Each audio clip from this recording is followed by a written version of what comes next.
कहा जाता है भगवान भाव के भूखे हैं, और जब बात देवादिदेव महादेव की हो तो फिर क्या ही कहने। वो तो भक्त द्वारा मन से लाई गई किसी भी चीज को स्वीकार कर लेते हैं, जैसा कि शिव भक्त कनप्पा का किया। कहा जाता है कनप्पा शास्त्र विरुद्ध शिव की आराधना करता था, फिर भी भोलेनाथ ने उसे दर्शन देकर धन्य कर दिया। दरअसल एक बार की बात है कि कनप्पा शिकार करते करते बहुत दूर जंगल में निकल गया, जहां उसकी नज़र एक अत्यंत प्राचीन और जीर्ण मंदिर पर पड़ी। जब वो उस मंदिर के अंदर पहुंचा तो उसे एक दिव्य शिवलिंग के दर्शन हुए। शिवलिंग के दर्शन मात्र से ही कनप्पा के मन में शिव भक्ति का भाव पैदा हो गया, जिसके चलते उसके मन में शिवलिंग की पूजा करने का विचार आया। लेकिन उसे पूजा विधि के बारे में कोई जानकारी नहीं थी, तो उसने सोचा कि जिस तरह से वो मांस मदिरा का सेवन करके खुश हो जाता है, भोलेनाथ भी ऐसे ही खुश हो जाएंगे। मन में यही विचार लेकर उसने एक शूकर का शिकार किया और उसको काटकर उसका मांस निकाल लिया। एक पात्र में मधुमक्खियों के छत्ते से कुछ शहद भी इकट्ठा किया। जल के लिए कोई पात्र नहीं मिला तो उसने अपने मुंह में ही जल भर लिया और ये सब लेकर वो मंदिर आ गया।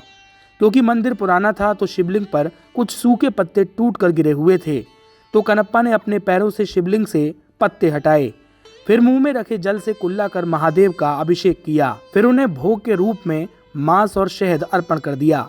हालांकि कनप्पा का ये कृत्य शास्त्रानुसार नहीं था। जो वस्तुएं उसने पूजा के लिए भोलेनाथ को समर्पित की वो भी निषिद्ध थीं, लेकिन उसका मन पवित्र था। उसने जो भी कुछ किया वो पूर्ण भक्ति भाव से किया और महादेव को केवल उसी भक्ति भाव का मोह था। इसी वजह से उन्होंने प्रसन्न मन से उसका प्रसाद स्वीकार किया। और फिर क्या था, कनप्पा रोज ही यही काम करने लगा। वो प्रतिदिन उसी प्रकार पैरों से पत्ते साफ करता, मुंह के कुल्ले से शिवलिंग का अभिषेक करता और मांस शहद अर्पित करता। कथा के मुताबिक जंगल में एकांत में स्थित उस मंदिर में महादेव की पूजा करने एक पुजारी भी आते थे, जो बहुत ही बड़े शिव भक्त थे। कनप्पा के पूजा करने के बाद जब वो आते तो देखते कि पूरे मंदिर में यहाँ वहाँ मांस के टुकड़े पड़े हैं। ये देखकर वो बहुत दुखी होते और तत्काल मंदिर को जल से धोकर अच्छे से पूजा अर्चना करते, स्वच्छ पुष्प चढ़ाते। लेकिन रोज रोज मंदिर में मांस मिलने पर उन्होंने ये निश्चय किया कि वो पता लगा कर रहेंगे कि हर रोज मंदिर को अपवित्र कौन कर रहा है। यही सोचकर वो रात को मंदिर में ही रुक गए। सुबह हुई तो रोज की तरह कनप्पा वहां पहुंचा और उसने अपने पैरों से हमेशा की तरह पुजारी द्वारा शिवलिंग पर चढ़ाए गए पुष्प हटा दिए, कुल्ले से उनका अभिषेक किया और शिवलिंग पर मांस और मधु चढ़ाया। इस बार पुजारी ने मंदिर के कोने से छिपकर ये सब देख लिया। ये सब देखते ही पुजारी को भयंकर क्रोध आ गया, लेकिन उसे ये देखकर आश्चर्य भी हुआ कि इतना घृणित काम करने पर भी भोलेनाथ उसकी दी हुई चीजों को स्वीकार कैसे कर रहे हैं, जबकि इतने समय से शुद्ध चीजों से महादेव को खुश करने की उसकी कोशिशें सफल नहीं हो रही थीं। ये सब चल ही रहा था कि कनप्पा ने देखा कि अचानक शिवलिंग से रक्त की एक धार बह रही है। अपने आराध्य की ऐसी दशा देखकर कनप्पा को भी पीड़ा होने लगी। उसने पास पड़ी जड़ी बूटियों को शिवलिंग पर लगाया, लेकिन रक्त बहना तब भी बंद नहीं हुआ। अब उसे समझ नहीं आ रहा था कि क्या करना है। कनप्पा मारे दुख के रोने लगा। उधर छिपकर ये सब देख रहे पुजारी को भी कुछ समझ नहीं आया। उसे लगा कि अवश्य ही कनप्पा के इस कृत्य से महादेव अप्रसन्न हुए हैं और उनके नेत्रों से रक्त बह रहा है। इसी बीच कनप्पा के दिमाग में एक बात आई। उसने सोचा कि अगर मैं अपनी एक आंख निकालकर शिवलिंग पर लगा दूं तो शायद रक्त बहना रुक जाए। उसने ठीक वैसा ही किया।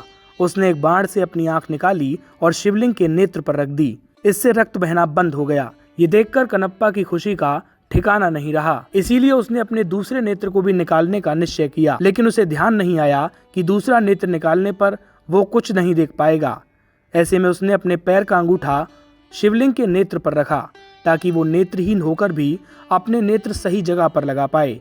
फिर जैसे ही उसने अपने बाण से अपना नेत्र निकालने का यत्न किया, महादेव स्वयं प्रकट हो गए और उन्होंने कनप्पा का हाथ पकड़ लिया।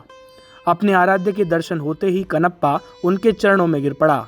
कनप्पा की भक्ति से प्रसन्न हुए भोलेनाथ ने उसके नेत्र भी सही कर दिए कि तभी बाहर छिपकर ये पूरी घटना देखने वाले पुजारी भी अंदर आ गए और वो भी महादेव के चरणों में गिर पड़े। उन्होंने कहा, हे महादेव, मेरे मन में अहंकार आ गया था कि मैं आपका सबसे बड़ा भक्त हूँ, लेकिन आज कनप्पा ने मेरा अभिमान तोड़ दिया। इसी वजह से मुझे आज आपके दर्शन का सौभाग्य प्राप्त हुआ। आज मुझे समझ आ गया कि आपको केवल भाव से ही प्राप्त किया जा सकता है, किसी पूजा पद्धति से नहीं। ये सुनकर शिवजी मुस्कुराए और दोनों भक्तों को आशीर्वाद देते हुए अंतर्ध्यान हो गए। वर्तमान में आंध्र प्रदेश के तिरुपति जिले के कालहस्ती नामक जगह पर महादेव का वही शिवलिंग श्री कालहस्ती महादेव के नाम से जाना जाता है। मान्यता है कि भक्तराज कनप्पा ने इन्हीं शिवलिंग पर अपने नेत्र अर्पित किए थे। कनप्पा के जन्म के विषय में कई कथाएं प्रचलित हैं। कहा जाता है कि द्वापर युग में जब महादेव ने पांडुपुत्र अर्जुन की परीक्षा लेकर उन्हें पाशुपतास्त्र प्रदान किया, तब अर्जुन ने उनसे प्रार्थना की कि वो अगले जन्म में उनके महान भक्त बने। जिसके बाद शंकर भगवान ने उन्हें आशीर्वाद दिया और कलयुग में अर्जुन ही कनप्पा के रूप में जन्मे, जिन्हें महादेव के अनन्य भक्त के तौर पर पहचान मिली। धार्मिक पुस्तकों में ये भी जानकारी मिलती है कि कनप्पा एक व्याध थे जो शिकार कर अपना पालन पोषण करते थे। वो मूल रूप से एक तमिल भील परिवार में जन्मे थे। इनके पिता का नाम राजा नाग और माता का नाम उडुपुरा था। दक्षिण भारत विशेष रूप से तमिलनाडु में इनकी बड़ी महत्ता है। ये उन 63 तमिल संतों में शामिल हैं जिन्हें नयार कहा जाता है। कनप्पा की पत्नी का नाम नीला बताया जाता है। हर हर महादेव।